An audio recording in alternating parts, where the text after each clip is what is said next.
guys! Welcome back to my YouTube channel. This is Jens and Tracy is with me. Tracy, say hi! There you go. Yung kamay niya lang. Ayan, so close muna natin to. Wait lang. Boom! So, what's up? What's up? Matagal tayong hindi nakapag-vlog but anyways, since matagal tayong walang content, ito yung pinaka-special na content na may bibigay ko sa inyo. So, finally, nagpaalam na kami kay Kona and kailangan na niya muna magpahinga kasi it's been 5 years I think. And we decided na kumuha na kami ng panibagong kotse.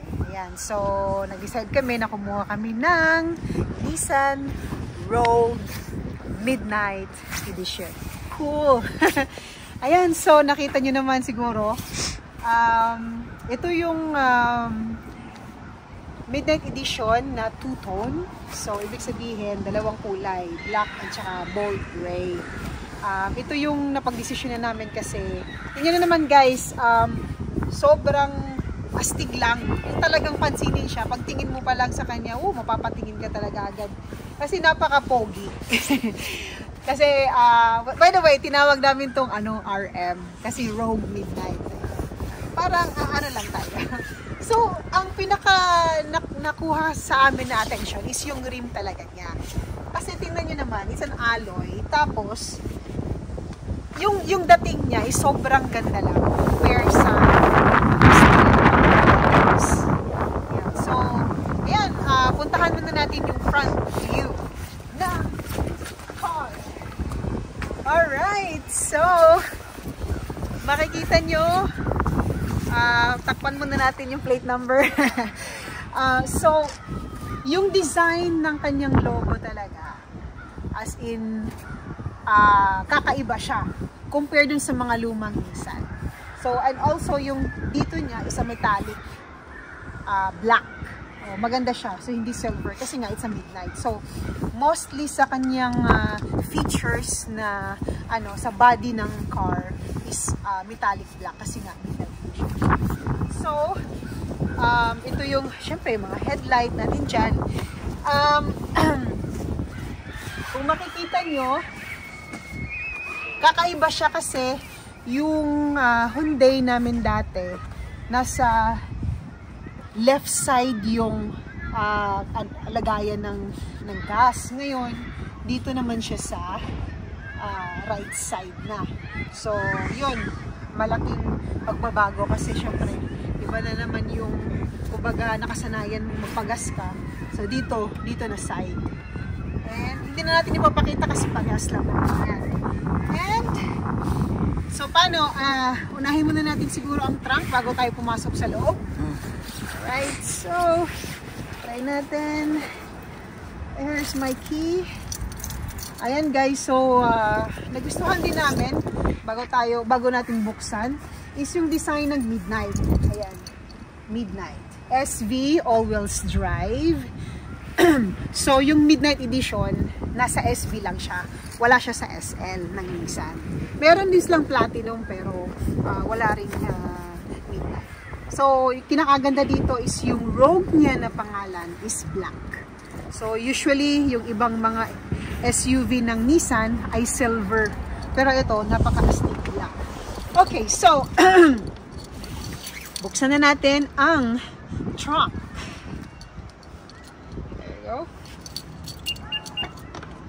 Ayan guys, it's automatic siya.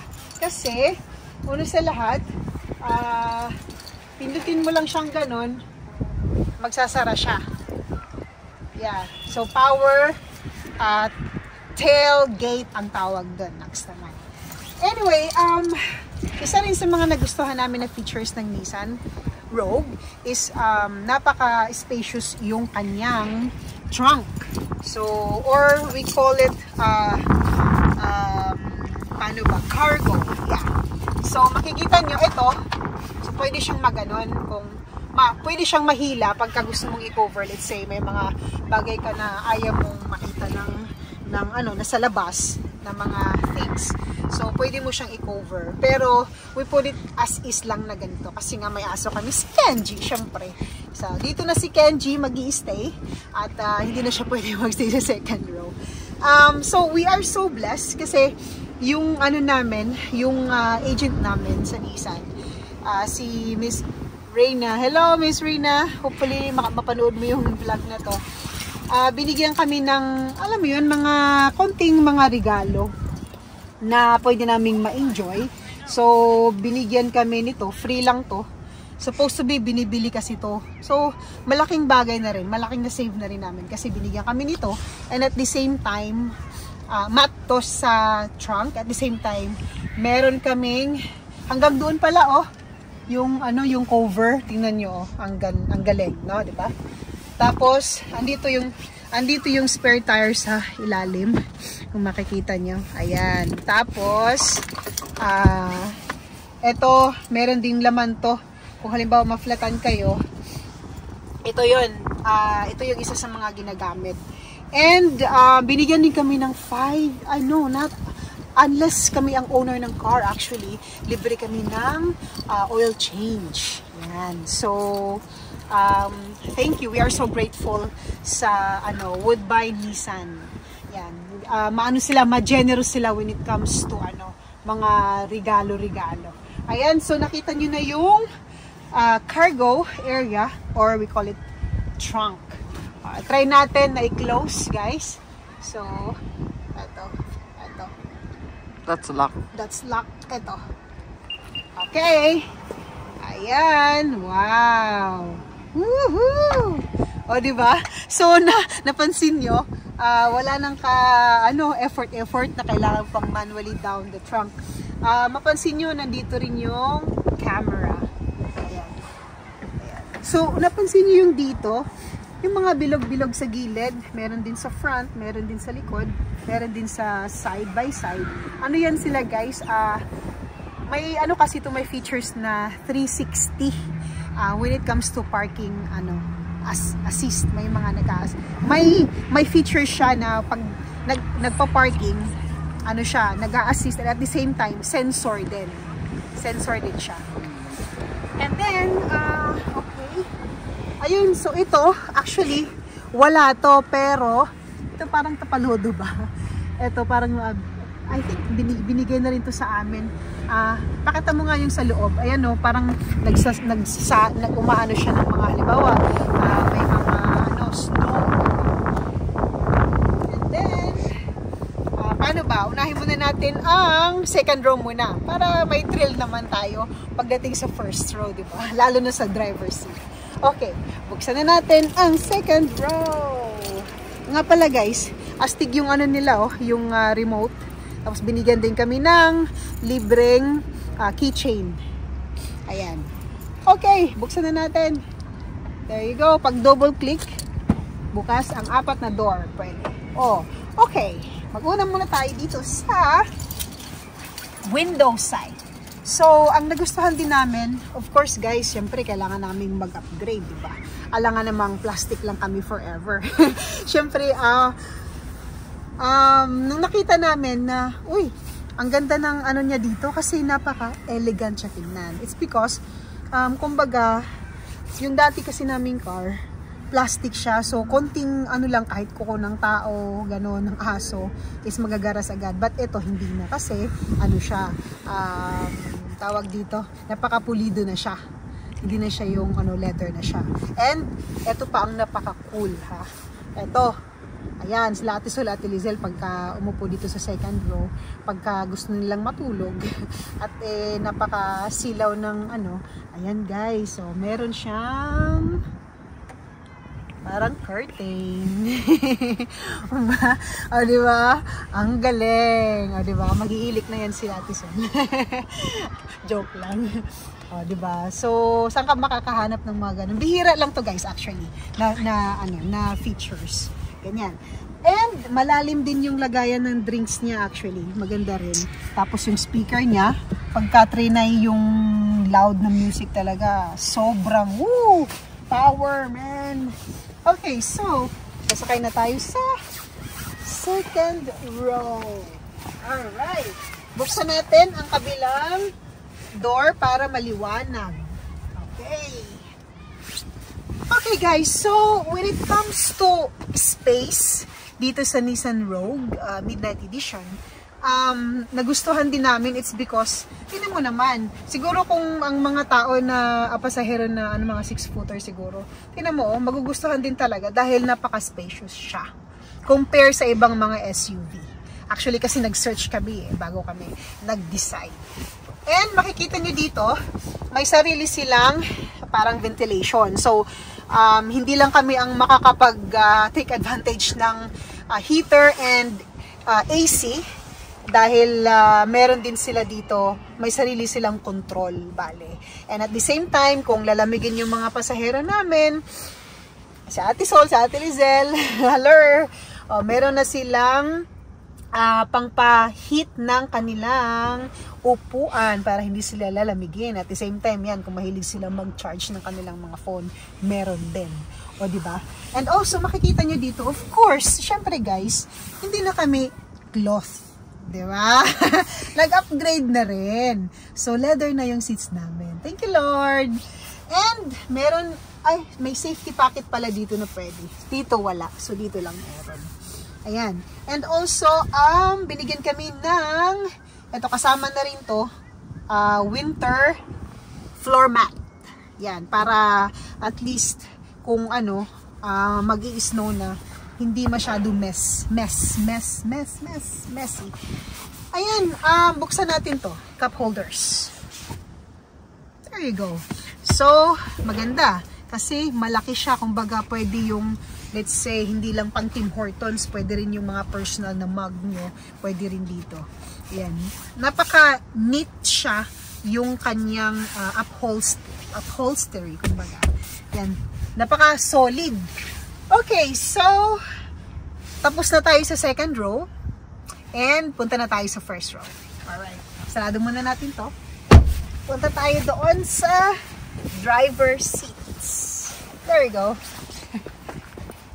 Tapos pag sinara siya, hindi, tsaka 90 degrees siya. Yeah, o nga pala, nakalimutan ko guys.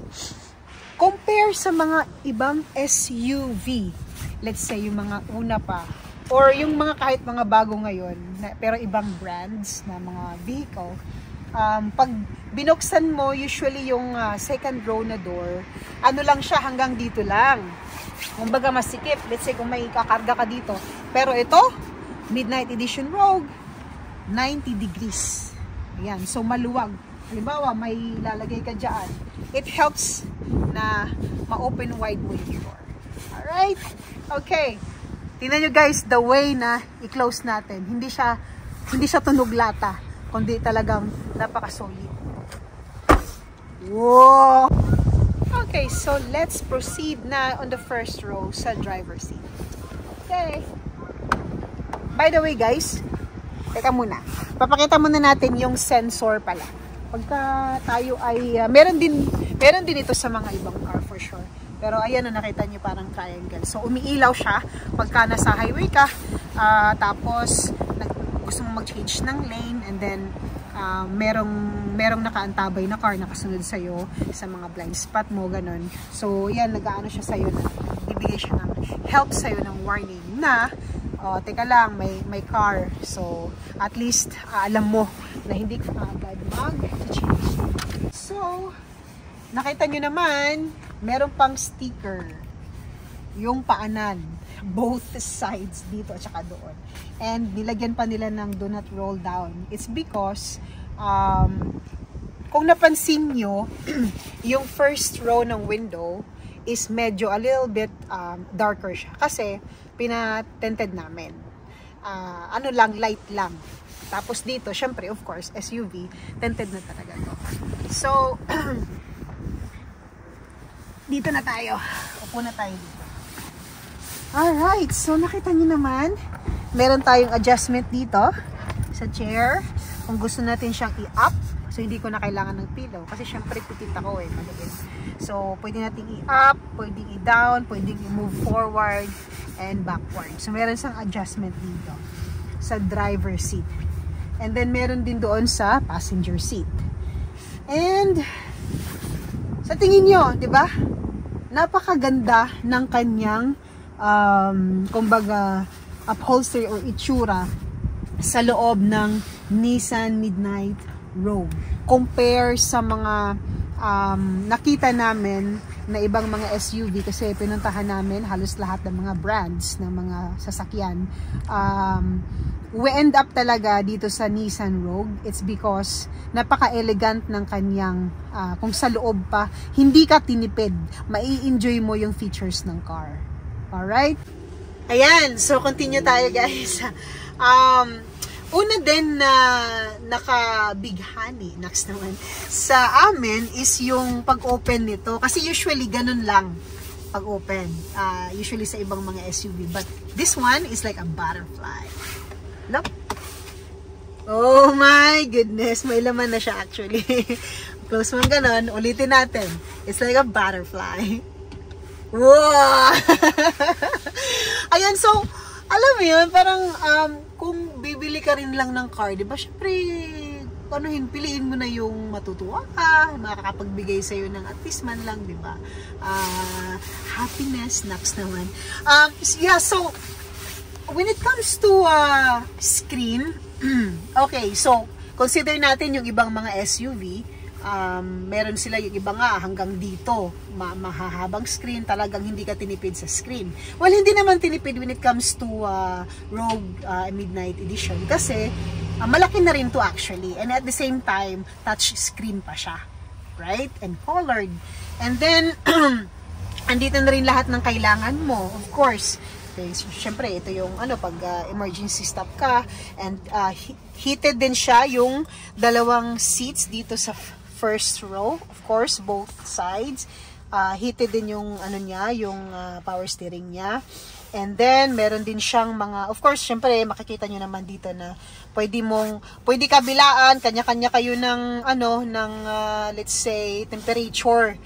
Kung gusto, kung ang pasahero mo ay ayaw ng temperature na gusto mo, pwede rin i-sync. Yan, ito yung sync na tinatawag nila. Yan, ito yung AC, ito yung sa heater naman, ito yung sa fan. Tapos hindi na tayo disusi, syempre nasa na tayo kumbaga new generation na, wala na yung mga disusi guys na dati.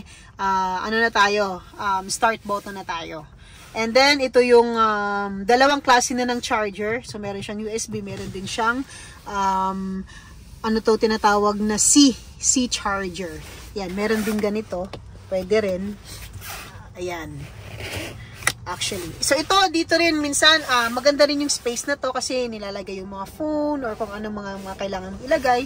And ito yung cup holder. So dalawang cup holder dito. Tapos, ang kinakaganda pa dito is yung style nito. Lang siya. Napaka-elegant lang siya tingnan.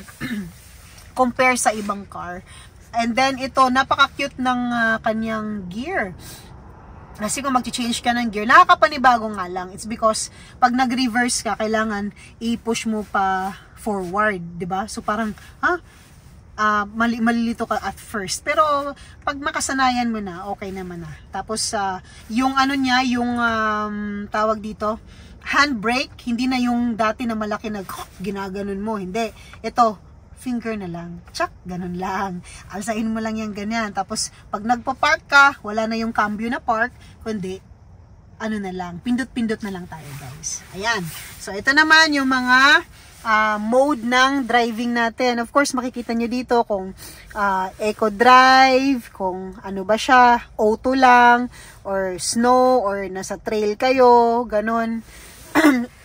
So, o mag-rough road ba? So, pwede nyo i-change yung mode ng sasakyan, yung takbo niya, bali. Ayan, of course, syempre, maganda yung natin dito. May mga, pag bukas mo ng mirror, makikita mo kaagad na automatic, sumasabay yung ilaw. So, hindi pa na yung i-on pa yung ilaw, tapos magsasalamin ka, diba? So, automatic na siya. Once pagbukas, ayan, automatic na. Okay guys, so one more thing pala, na bago ko makalimutan.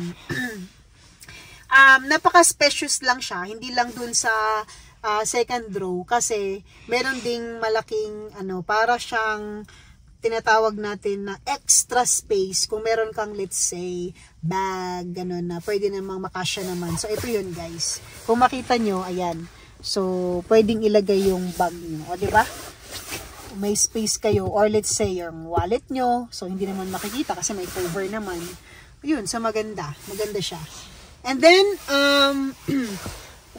isa sa mga pinaka na ano din sa amin na nagustuhan namin is yung nakita namin na ang kanyang moonroof is panoramic. Usually kasi ang mga yung sunroof na ano ngayon sa mga SUV nasa ano lang, kumbaga single lang siya. Dito lang siya sa first row, kumbaga yung mga nasa first row lang ang mga mag-i-enjoy. But now itong Midnight Edition, pati yung mga sakay mo sa second row, ma-i-enjoy din nila yung panoramic view. Next naman. Ayan, mamaya papakita natin pagka in-start natin yung sasakyan. Okay, so, of course, meron siyang lagayan ng mga, salamin. Ayan, dito. Tapos, of course, ito yung, dito natin pipindutin mamaya pag open ng, ng moonroof. Pag inopen natin. Tapos, andito yung mga ilaw. At ito rin, kinakaganda, let's say, meron kang emergency, health condition. So, pindutin mo lang to guys. Makukonect na to sa emergency, health, bale. Pag halimbawa, may mga emergency na mangyayari. Ganun. Yan, so, ipakita natin dito. May sticker pa. Actually, ayan, kaka-pick up lang kasi ng kotse na to. Of course, dito makikita nyo yung adjustment ng side mirrors, ganon. Left and right, up and down. Tapos ito yung, syempre, nandito yung, kung i-open mo yung mga window. Ayan, ano ng sticker. Okay. Tapos, ito din, itong power steering niya, adjustable din siya. Kung gusto mo na medyo iangat, or gusto mong ganyan lang, i-down lang, pwede. Yan. So, dito rin, dito yung wiper, dito naman yung light signal. Of course, alam naman na natin yan. And dito, andito na lahat ng kailangan mo. Yan. Tapos, ang kinakaganda sa Nissan is pwede kang ng sarili mong mag-request na lagay ka ng dash cam. Yan, importante 'yon kasi syempre pagka may mga hindi inaasahang pangyayari, pagka may dashcam ka kasi recorded, maganda 'yun na meron kang kopya. So, magpapalagay kami soon. And maganda siya kasi hindi na siya yung sabihin mong mano-mano na may nakalabit dito na wire. So, Nissan na ang bahala na ilagay dito tapos magiging maganda na yung kumbaga hindi siya magiging halata na meron siyang dashcam. Ayan, guys. So, maganda kasi Nissan will take good care of everything. Diba? Oh. So, yun. Sa susunod natin na video, papakita natin yan. Alright, so okay, start na natin siguro yung, there you go.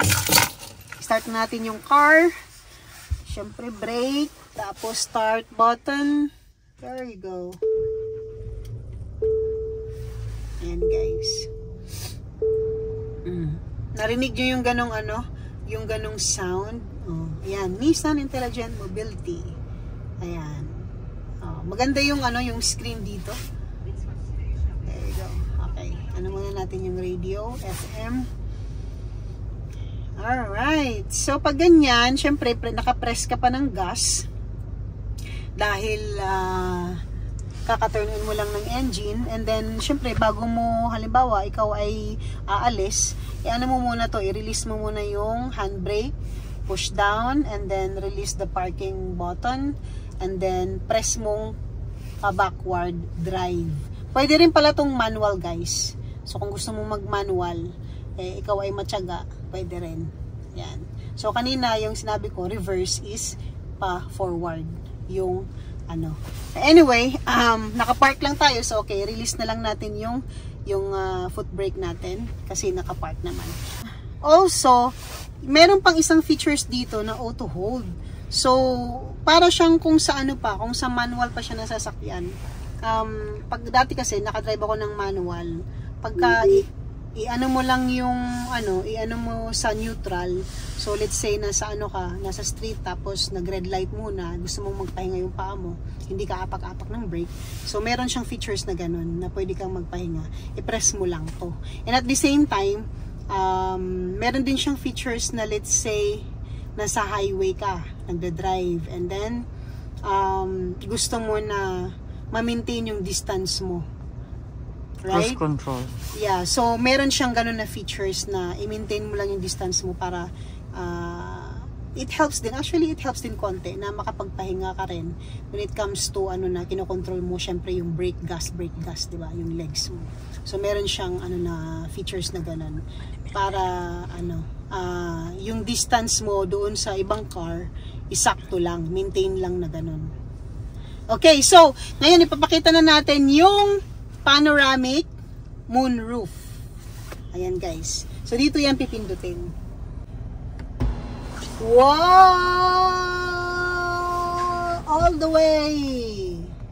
Stop muna siya and then isa pa. Wow! Yan, all the way na yan. O diba guys? Ang galing lang. Wow, ang ganda. Ito talaga yung nakabighani yung panoramic nito. Ayan, so hindi lang kami first row mag-i-enjoy, pati yung mga pasahero sa likod. Let's say, sunny day, ganun. Tapos, gusto lang namin makita yung, alam mo yun, may window naman. Pero syempre, maganda rin na makita mo yung ganun. Yung sa taas, diba? Pwede rin siyang i-open yung dito. Pero ang ma-open lang yung dito na first row na side. Kung halimbawa gusto mo ng fresh air, ganun. Pwede rin. So, i-open natin. Is this one?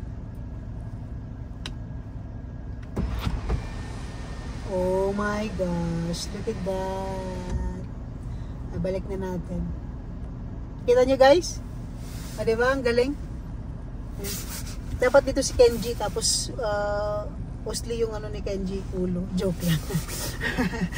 Ayun. Close na natin. Pwede rin siyang ipa-tilt actually. Kung halimbawa i-tilt lang siya, ayun, closed na. And then ibabalik na natin yung cover. There you go.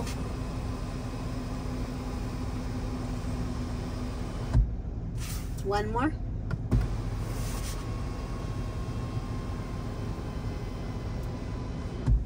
Alright, that's the coolest part, man. And, yun na, natapos na natin i-review ang ating Nissan Rogue Midnight Edition. Ayan. So, hopefully, nagustuhan nyo guys yung vehicle na to. And, malay mo, in the future, kumbaga, gusto nyo rin na matry yung experience na magkaroon or i-drive yung Nissan Rogue Midnight Edition. Meron din sila paparating na 2024. Actually. So, itong sa amin, 2023. Of course, kasi 2023 pa ngayon. But anyway, satisfying lang when it comes to pagka ikaw ay passion mo rin na, alam mo yun, mag-drive. Siyempre, parang maano ka rin na may mga features na may i-enjoy mo. Diba? Siyempre, you are paying for that, right? Though, yeah, may konting, increase ng, budget. Pero, at the same time kasi, kumbaga, bumili ka na rin lang, i-enjoy mo na. Yun na yung pinaka-the best, diba? Na, sa tingin mo rin is, of course, maganda yung brand. And it's a Japan brand, of course, Nissan. And, isa rin siya sa mga pioneering actually. Kasi, of course, sinerch namin yan kung kailan nag-umpisa ang Nissan Nissan Motors Bali na company na gumawa sila ng mga cars, ganun. So parang lang siya, kasabay siya ng Toyota actually, yung Nissan sa Japan. So it's a Japan made and yeah, so far nagustuhan ko siya actually. And talagang I'm so grateful and thank you Lord na pina-experience nyo pa sa amin yung mga ganitong mga privilege, di ba? Na magkaroon ka ng ganitong klaseng kotse. At hindi naman kasi ito, dito sa Canada kasi hindi ito wants actually. Lalo na kung ang trabaho mo ay talagang kailangan na meron kang sasakyan. Right? So this is needs dito sa Canada. Pagka when it comes to sa mga sasakyan. Yan. Kasi kung wala kang sasakyan din, naku, manginginig ka or titigas ka sa lamig dahil lalo na kung winter time. Ayun, so ayan, hoping na nagustuhan nyo yung video at may nakuha tayong mga konting information when it comes to Nissan Rogue Midnight Edition. Sana nagustuhan nyo rin yung ibang mga features. Alright, and please don't forget to like, share, and comment down below kung meron kayong mga questions para pwede nating sagutin, di ba? Next naman. And don't forget to share this video, guys, or kung meron kayong mga friends na, alam mo yun, gustong bumili ng ganito, pwede nyo ipakita yung video na to para at least makita nila yung features na, di ba? Magkaroon na ng idea. Alright, remember, let's always be an inspiration, keep the faith, and be kind. Alright, guys, see you in my next vlog. Bye!